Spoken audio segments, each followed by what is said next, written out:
ekomi na tango ete eklesia ezonga na molongo bampongo tofongola matoi osimba ngai te ya nambela non non ne me touche pas yangundu na sengelu nango yangundu na sengelu nango yes boa ndenge mobeko ya bayuda esengaki naye alobaki na ri.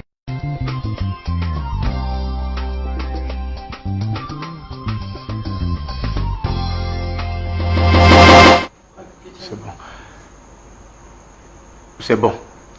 Merci de savoir que vous êtes nombreux ce matin devant vos postes de téléviseurs pour suivre votre émission que vous aimez tant, La Voix de l'époux. Merci à vous tous qui êtes branchés à la grande chaîne satellitaire, la RTVS One. Vous êtes là devant nous parce que nous croyons que cette émission, c'est la table du Seigneur. Aujourd'hui, vous aurez beaucoup de précisions concernant la prophétie parce que aujourd'hui le prophète de Dieu va pouvoir nous parler sur l'ordre des événements du temps de la fin. Nous sommes ensemble avec l'homme de Dieu. Je m'en vais les saluer. Bonjour l'homme de Dieu. Bonjour Dr Kadi. Un mot pour tous ceux qui nous suivent de partout. Nous voulons que l'émission de ce matin apporte la lumière, la solution, la réponse aux problèmes du peuple du Seigneur.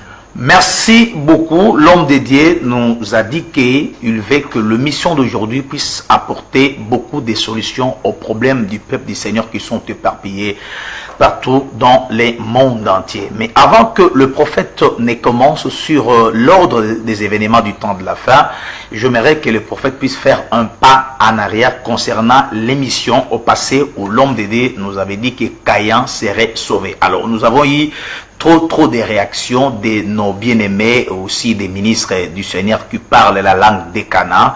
Ils nous ont posé la question, si Caïn serait sauvé, c'est quel Caïn? Alors l'homme de Dieu avait typifié Caïn comme Israël. Alors on nous a posé la question, si Caïn représente Israël, c'est quel Israël? C'est Israël incrédule ou c'est Israël qui avait écrit? Alors nous allons donner à l'homme de Dieu 10 minutes.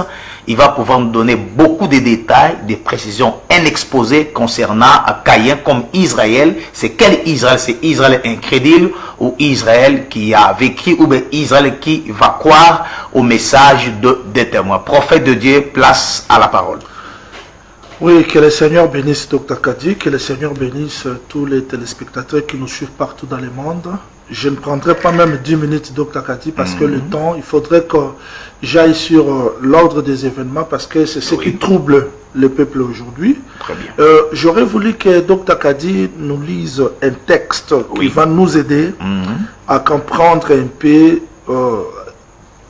cette question qui nous est posée. Nous prenons Genèse chapitre 4.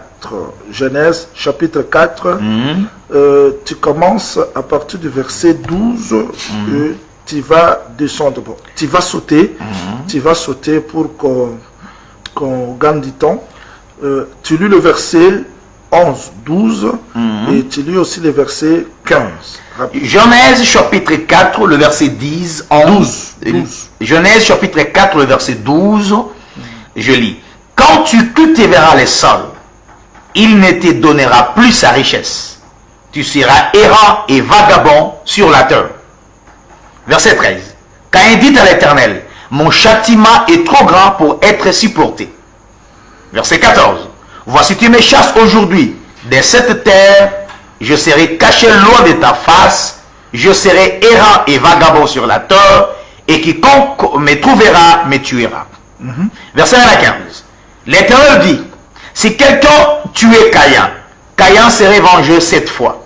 L'Éternel mit un signe sur Caïn pour que quiconque le trouverait ne le tuât point. Reprends ce verset, docteur. Le verset 15. L'Éternel lui dit, si quelqu'un tuait Caïn, Caïn serait vengé 7 fois. Et l'Éternel mit un signe sur Caïn pour que quiconque le trouverait ne le tuât point. Que les gens ne soient pas fanatiques, que les gens ne prêche pas par émotion, par sentiment, mais que les gens lisent un peu les Écritures et qu'ils soient fanatiques des Écritures. J'ai toujours dit qu'on ne raisonne pas sur les Écritures. Cette déclaration que Dieu a faite sur Caïn, on n'a jamais vu Dieu faire ça pour Judas, Très bien. pour les enfants de la perdition. Et il y a trop de questions que les gens se posent, raison pour laquelle je voulais un peu donner une petite lumière là. Très bien. Je ne veux pas me traîner là-dessus. Nous retournons dans Genèse chapitre 3, verset 20. Genèse chapitre 3, le verset 20, il est dit ceci, je lis. Adam donna à sa femme le nom d'Ève, car elle a été la mère de tous les vivants. Verset 21. Verset 21 de Genèse chapitre 3. L'Éternel Dieu fit à Adam et à sa femme des habits de peau et il les en revêtit. Verset 22. Verset 22. L'Éternel dit, voici l'homme est devenu comme l'un de nous, pour la connaissance du bien et du mal. Empêchons-les maintenant d'avancer sa main, de prendre de l'arbre de vie, d'en manger et de vivre éternellement. Verset 23. Verset 23, il est dit ceci de Genèse chapitre 3. Et l'Éternel Dieu le chassa du jardin d'Éden pour qu'il cultivât la terre d'où il avait été pris. Mais le travail d'Adam était de cultiver la terre. Très bien. Mais parce que il a écouté la voix de sa femme, Dieu l'a chassé du jardin d'Éden Très bien. pour qu'il aille cultiver la terre ailleurs. Très bien. Vous voyez un peu Caïn, c'est-à-dire que Caïn était cultivateur, mais parce qu'il a tué son frère, Dieu va le chasser. Et la terre qui habite le sang d'Abel, si Caïn sème là, ça ne va pas sortir. Très bien. Mais il doit aller cultiver ailleurs. Très bien. Vous voyez la répétition. Ok. Je me pose maintenant la question, si Adam sera sauvé, donc Dakati. Oui. Parce que Dieu dit quoi dans le verset 23? Le verset 23 du Genèse chapitre 3, il est dit ceci. Et l'Éternel Dieu le chassa du jardin d'Adam pour qu'il cultivât la terre d'où il avait été pris. Et pourquoi Dieu a chassé Adam du jardin d'Éden? Verset 22. Verset 22 du Genèse chapitre 3. L'Éternel Dieu dit, voici l'homme est devenu comme l'un de nous, pour la connaissance du bien et du mal. Empêchons-les maintenant d'avancer sa main, de prendre de l'arbre de vie. Adam, Dieu l'a chassé, l'a excommunié, et il ne peut pas toucher l'arbre de vie. Maintenant, je me pose la question, où est-ce que Adam s'est repenti? Très bien. Adam s'est repenti où? Mais nous voyons Dieu faire mettre un signe sur Adam.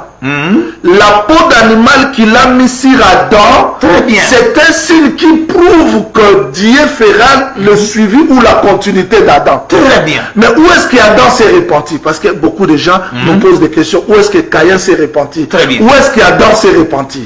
Dieu est souverain. Très bien. Pour sauver quelqu'un, cela ne dépend pas de nos raisonnements. Dieu est souverain. Très bien. Il sauve qui il veut. Très bien. Il renferme qui il veut dans l'incrédulité.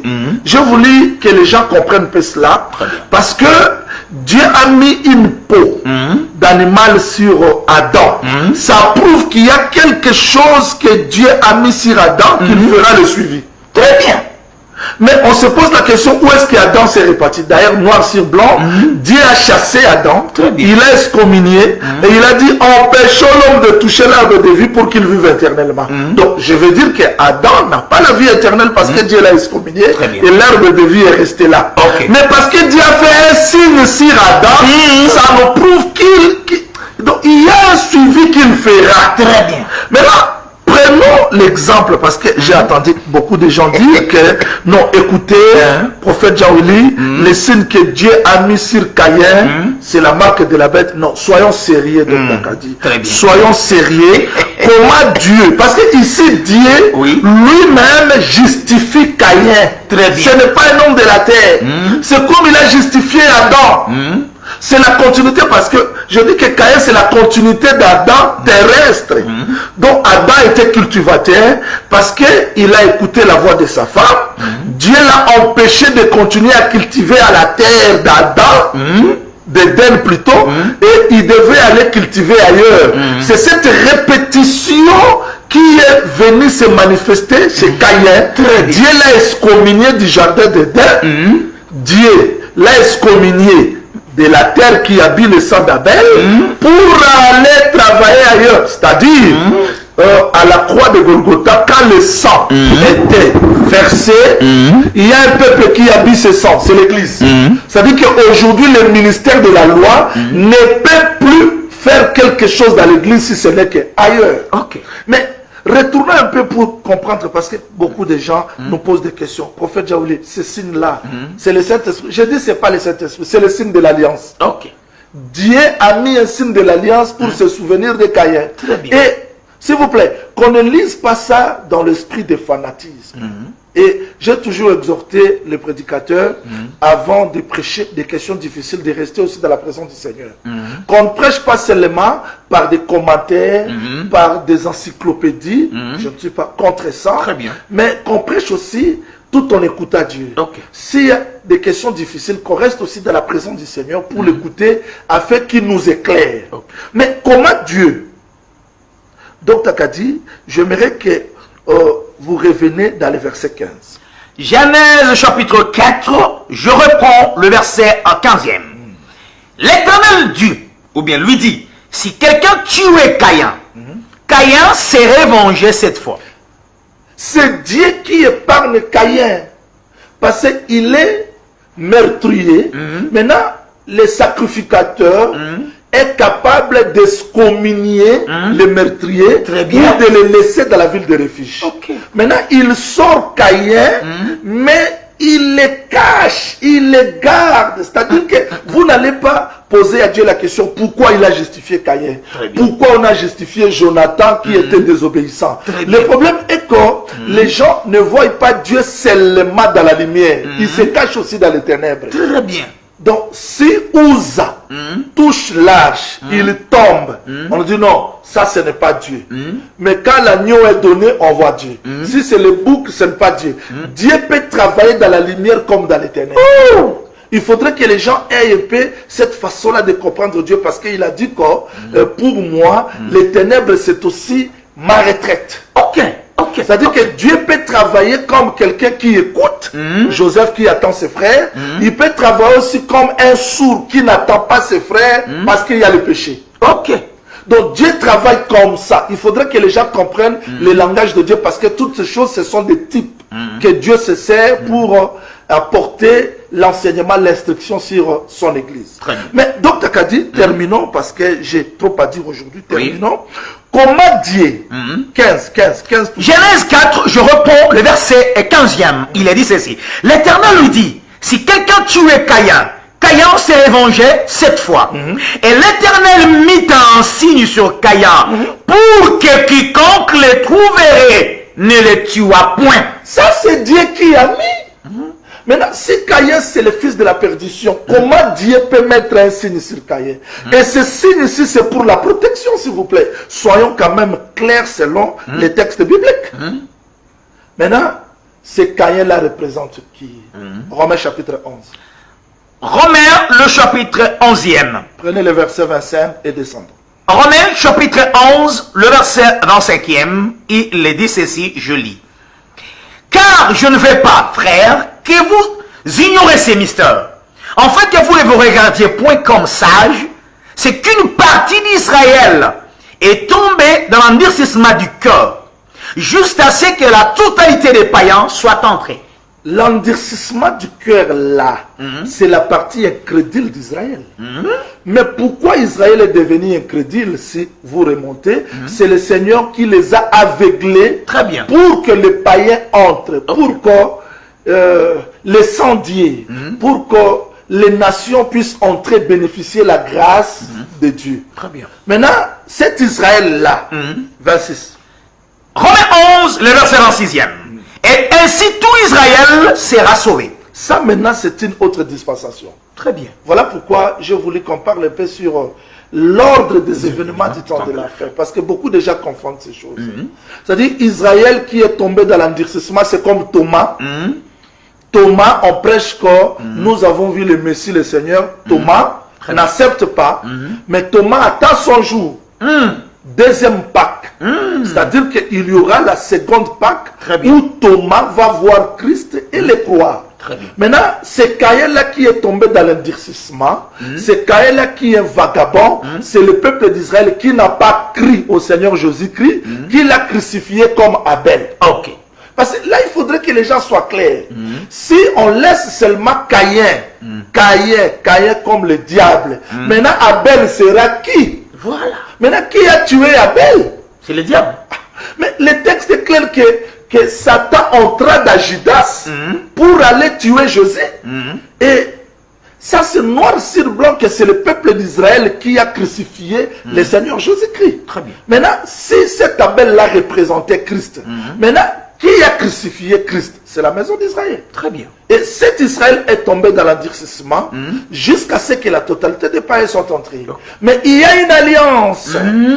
Parce que Dieu dit clairement qu'il va se souvenir d'Israël selon l'alliance. C'est ça le signe. Ok. C'est ça le signe. Donc le signe que Dieu place sur Caïn, c'est le signe que Dieu a mis sur la maison d'Israël. Ok. Très bien. Termine le verset 26-27. Allons-y. Romains 11, 26-27. Et ainsi tout Israël sera sauvé. Selon qu'il est écrit, le libérateur viendra de Sion et il détournera de Jacob les impiétés. Le verset 27e. Et ce sera mon alliance avec eux. C'est ça l'alliance, c'est ça le signe de l'alliance. Très bien. C'est-à-dire qu'Israël est bien que dispersé, mais il y a donc un signe de l'alliance, une alliance que Dieu doit se souvenir de son peuple. Ok. Là, c'est noir sur blanc. Alors, il faudrait que les gens aient un peu l'œil prophétique pour comprendre les Écritures. C'est comme aujourd'hui, Dr. Kadi, si nous disons que coronavirus, Covid-19, c'est l'œuvre du diable seul, sans que Dieu puisse l'autoriser. Mais ça, c'est contredire les Écritures prophétiques. Ça, ce n'est pas avoir l'œil prophétique. Ce n'est pas comprendre la pensée du Seigneur. Parce que nous croyons que Dieu est derrière ces choses. Très bien. Le diable peut travailler d'une manière ou d'une autre. Mais il faudrait que Dieu soit là-bas comme l'auteur de ces choses. Très bien. Et remarquez aujourd'hui, Dr. Kadi, dans le monde, vous voyez des pays développés, des pays où il y a la prise en charge extraordinaire sur le plan de la santé. Remarquez que les gens meurent plus. Très bien. Mais là où la prise en charge n'est pas vraiment assurée, vous voyez comment est-ce que les gens vivent. Donc Dieu a prouvé dans le monde que ce ne sont pas les scientifiques qui contrôlent ce monde, mais il y a un Dieu qui contrôle tout. Ok. Donc il faudrait que les gens tirent un peu les enseignements, la leçon sur le langage de Dieu. Voilà ce que je voulais dire, c'est ça. Avant que vous puissiez entamer l'ordre des événements du temps de la fin, la dernière question. Oui. Il est dit dans le livre d'Égypte, malheur à eux, car ils ont suivi la voie de Caïn. Qu'allez-vous dire si Caïn c'est Israël, Caïn dans lui, il y a une partie d'Israël qui est tombée dans l'endurcissement. Dans Caïn aussi, il y a une partie d'Israël qui va croire parce qu'il y a un signe d'alliance. Mais Jules dit, ils ont suivi la voie de Caïn, malheur à eux. C'est-à-dire c'est la voie de la perdition. Qu'allez-vous maintenant dire à ça? Ça, c'est une très belle question. Le problème, c'est quoi, Dr. Kadi? Je crois à ma première intervention, j'étais clair. Je fais la différence. Comment est-ce que Caïn est considéré comme du malin? Très bien. C'est par rapport aux œuvres. Oui. Maintenant, si quelqu'un pose cette question, je vais les retourner dans 1 Corinthiens chapitre 10. Qu'on les lise, s'il vous plaît. 1 Corinthiens chapitre 10. 1 Corinthiens chapitre 10. Parce qu'il faudra que les gens comprennent un peu les textes. Et prenons le verset 5. 1 Corinthiens chapitre 10, le verset 5e. Il a dit ceci. Mais la plupart d'entre eux ne firent point agréable à Dieu, puisqu'ils périrent dans les déserts. Verset 6. Or ces choses sont arrivées pour nous servir d'exemple. Voilà. Termine. Afin que nous n'ayons pas de mauvais désirs comme ils en ont eu. Ça, c'est un exemple. Très bien. Maintenant, vous n'allez pas dire que parce que cet Israël n'a pas cru, cet Israël s'est méconduit, directement il devient le fils de la perdition. Israël devient le fils de la perdition. Non. Ça, c'est un exemple. C'est-à-dire que si Israël a désobéi, si Israël est entré dans l'idolâtrie, ne devenez pas idolâtre comme eux. Voilà. N'imitez pas Caïn. Mais vous n'allez pas dire que parce que Israël s'est méconduit, alors, finalement, ce sont les fils de la perdition. Non, non, non. Il faudrait que les gens comprennent un peu les textes. Et ces choses leur sont arrivées pour nous servir d'exemple. Ne devenez pas idolâtres comme eux. Ça, c'est l'exemple que frère Paul sort. Parce que toute écriture est inspirée, utile pour enseigner, corriger, convaincre, instruire, afin que l'homme de Dieu soit accompli. Maintenant, on prend cette écriture pour nous corriger. Très bien. Mais cette écriture n'est pas seulement pour nous corriger, c'est aussi pour nous instruire, Très bien. nous enseigner, Ok. pour que nous soyons complets. Très bien. Maintenant, si vous vous arrêtez seulement là-bas, ne devenez pas idolâtres comme eux. Ah non, non, non, non, non. C'est-à-dire que ce sont les idolâtres, les fils de la perdition. Non.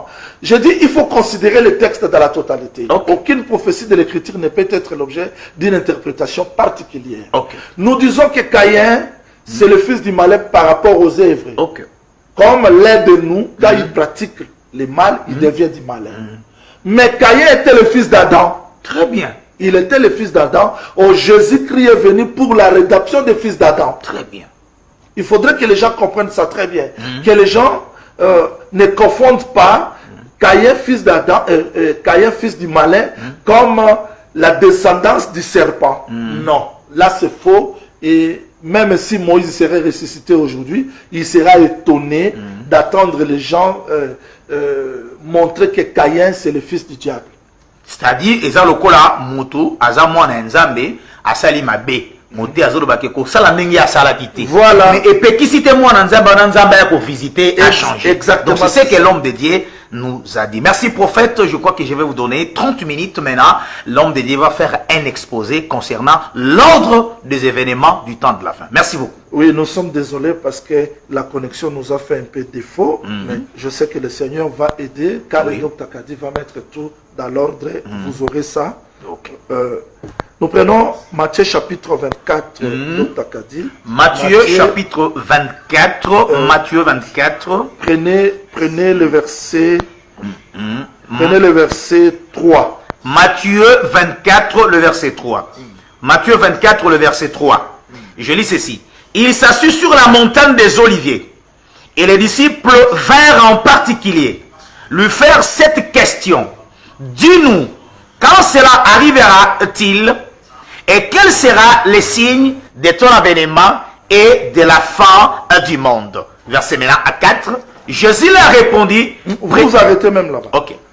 Je voulais expliquer la lumière des événements du temps de la fin, parce qu'on a compris que beaucoup déjà tâtonnent. Très bien.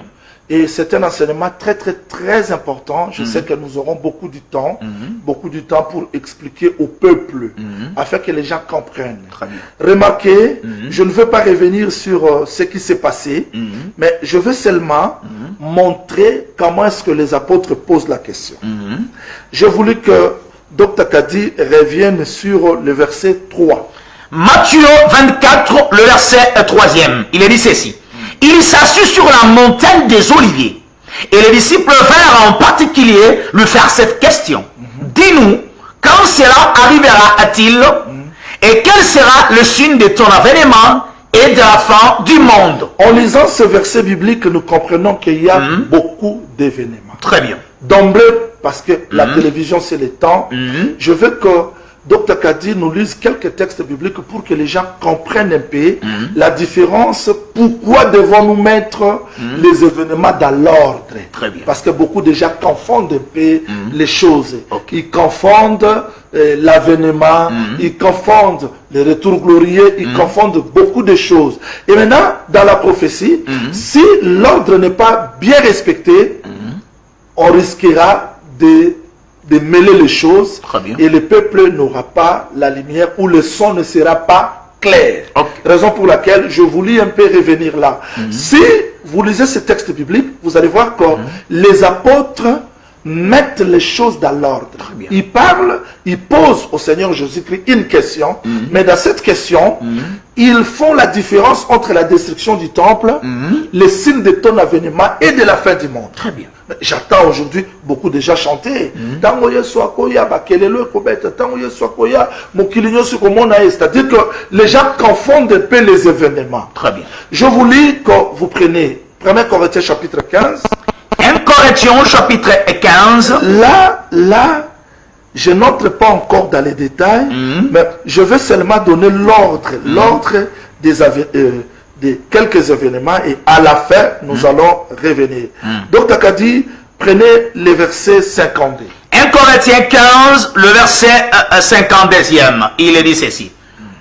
En un instant, en un clin d'œil, à la dernière trompette, la trompette sonnera et les morts ressusciteront incorruptiblement. Attends. Retournez dans Apocalypse, chapitre 1er, verset 7. Apocalypse 1er, le verset 7e. Il est dit ceci, je lis.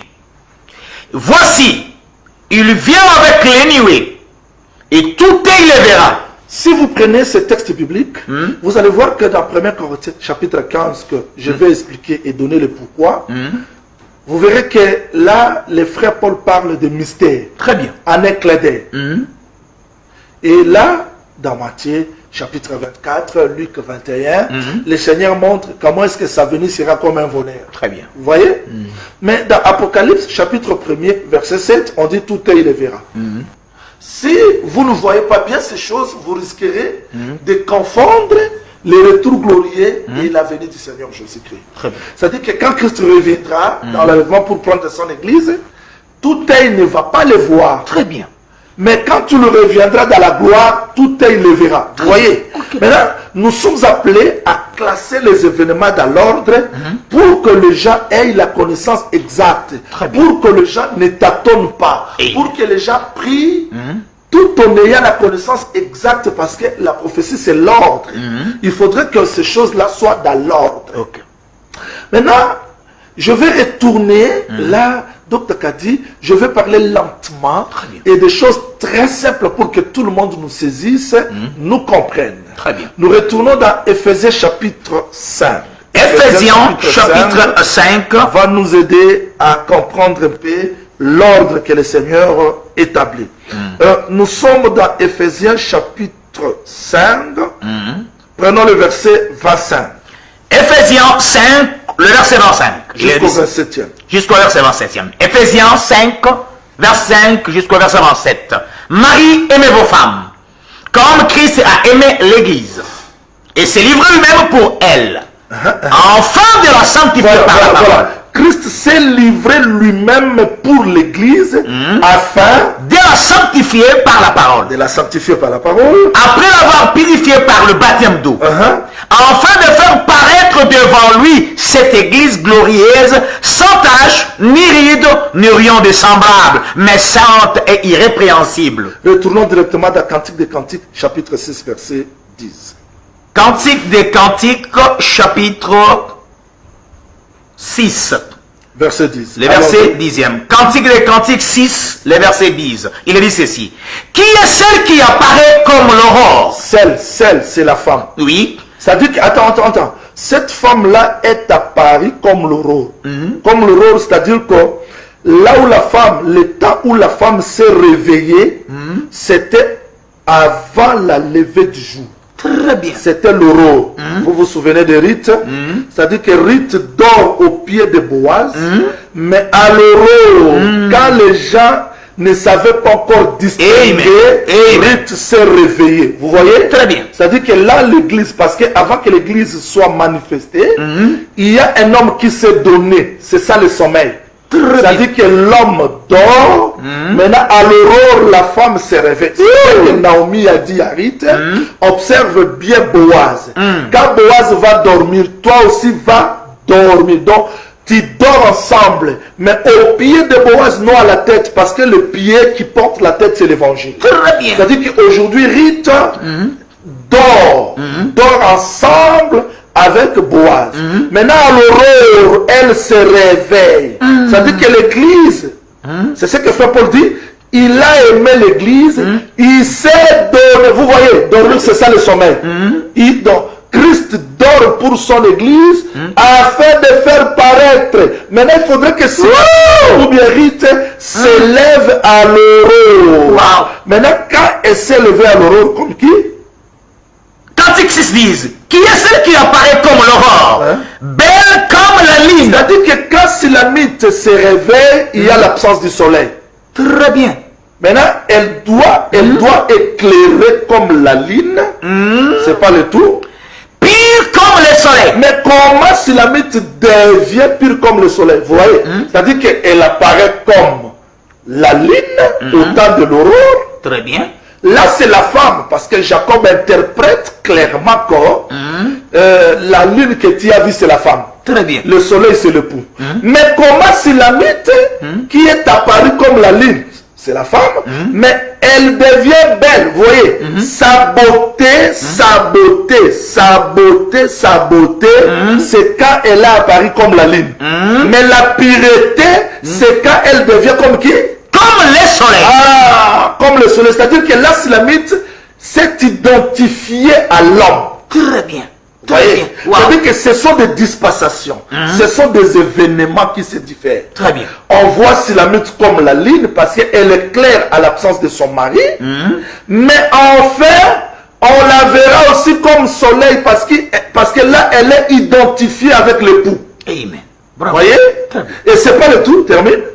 C'est pas du tout. Mais terrible comme des troupes sous l'air bannière. Ça, c'est maintenant le temps du jugement. C'est-à-dire que Silamite apparaît au temps de la grâce comme l'église, mais il y a un temps où elle est identifiée avec son mari comme le pot, mais c'est pas le tout. Elle va descendre, vous voyez.